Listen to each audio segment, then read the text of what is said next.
توفیق الہی۔ السلام علیکم ویورز،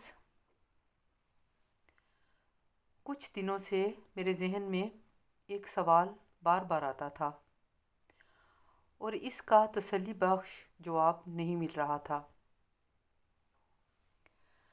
سوال یہ تھا کہ نافرمان اولاد، افراد یا اقوام نصیحت کو اپنی فلاح کیوں نہیں سمجھتے؟ نہ صرف یہ کہ وہ اسے اپنی فلاح کا ذریعہ نہیں سمجھتے، بلکہ نصیحت کرنے والے کو اپنا دشمن سمجھ کر باقاعدہ بدتمیزی کا رویہ اپناتے ہیں۔ اس کے برعکس فرما بردار اور صالح اولاد، افراد یا اقوام نصیحت کرنے والے کی بات کو نہ صرف اہمیت دیں گے بلکہ اس کی پہلے سے زیادہ عزت و تکریم کریں گے اور اس کے احسان مند ہوں گے کہ اس نے ان کے لیے اس حد تک سوچا۔ آج صبح میں کشف المحجوب پڑھ رہی تھی تو یکدم مجھے لگا کہ میرے سوال کا جواب مل گیا ہے۔ سید علی اجویری المعروف داتا گنج بخش رحمۃ اللہ علیہ لکھتے ہیں، تقویٰ کو اپنے اوپر لازم کرنے یا نہ کرنے کا اختیار طالب تقویٰ کو نہیں ہوتا۔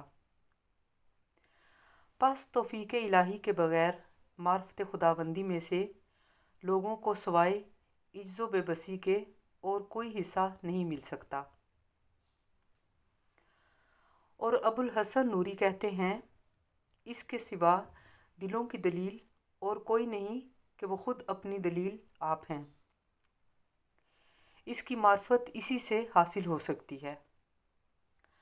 حصول علم ادائے خدمت کے لیے ہوتا ہے، نہ اس لیے کہ وہ بجائے خود صحیح معرفت کا نام ہے، اور مخلوق میں سے یہ قدرت کسی کو حاصل نہیں کہ وہ کسی دوسرے کو خدا تک پہنچائے۔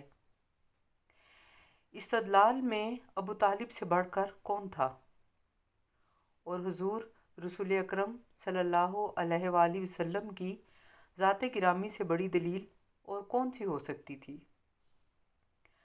ابو طالب کے لیے چونکہ بدبختی کا حکم جاری ہو چکا تھا تو توفیق الہی ان کے مقدر میں نہ تھی، اس لیے اور خود حضور صلی اللہ علیہ وآلہ وسلم کی دلیل اور رہنمائی ان کے لیے سود مند ثابت نہ ہو سکی۔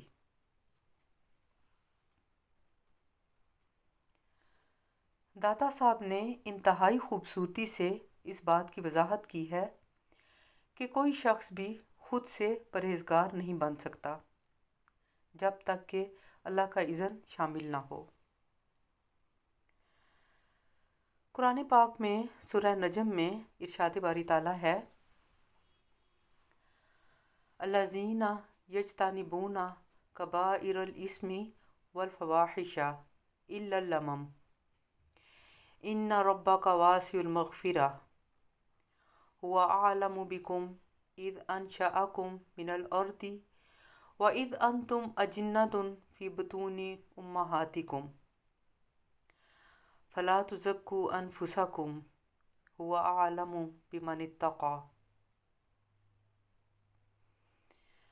وہ جو بڑے گناہوں اور بے حیائی کی باتوں سے بچتے ہیں مگر صغیرہ کے گناہوں سے نہیں بچتے، بے شک آپ کا رب بڑی وسیع بخشش والا ہے۔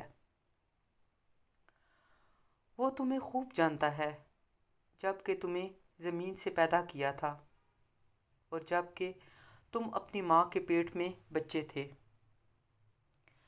بس اپنے آپ کو پاک نہ سمجھو، وہ پرہیزگار کو خوب جانتا ہے۔ انسان اگر اپنی تخلیق پر غور کرے تو اسے اپنی اصلیت کا بخوبی اندازہ ہو جاتا ہے۔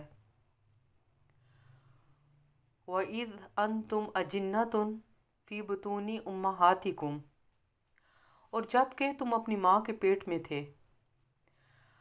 اجنتن کا مادہ جیم نون نون جن ہے، اسی سے لفظ جنین ہے جس کا مطلب ہے لوتھڑا یا وہ بچہ جو رحم مادر میں موجود ہو۔ اسی سے لفظ جن ہے، جس کا مطلب ہے چھپا ہوا۔ جن کو جن اس لیے کہا جاتا ہے کہ ہماری ظاہری آنکھ سے چھپا ہوا ہوتا ہے اور ہمیں نظر نہیں آتا۔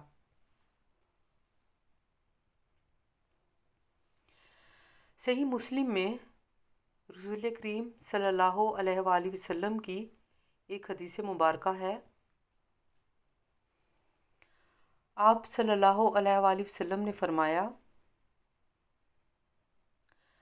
جب نطفہ 40 یا 45 راتیں رحم میں ٹھہرا رہتا ہے تو فرشتہ اس کے پاس جاتا ہے اور کہتا ہے، اے رب، یہ خوش نصیب ہوگا یا بد نصیب ہوگا؟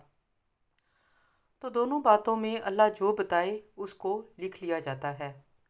پھر کہتا ہے، اے رب، یہ مرد ہے یا عورت؟ پھر اس کو لکھ لیا جاتا ہے۔ پھر اس کا عمل، اس کے قدموں کے نشانات، اس کی مدت عمر اور اس کا رزق لکھ لیا جاتا ہے۔ پھر ان میں کوئی چیز بڑھائی جاتی ہے نہ کم کی جاتی ہے۔ حاصل کلام یہ ہے کہ اصل چیز توفیق الہی ہے۔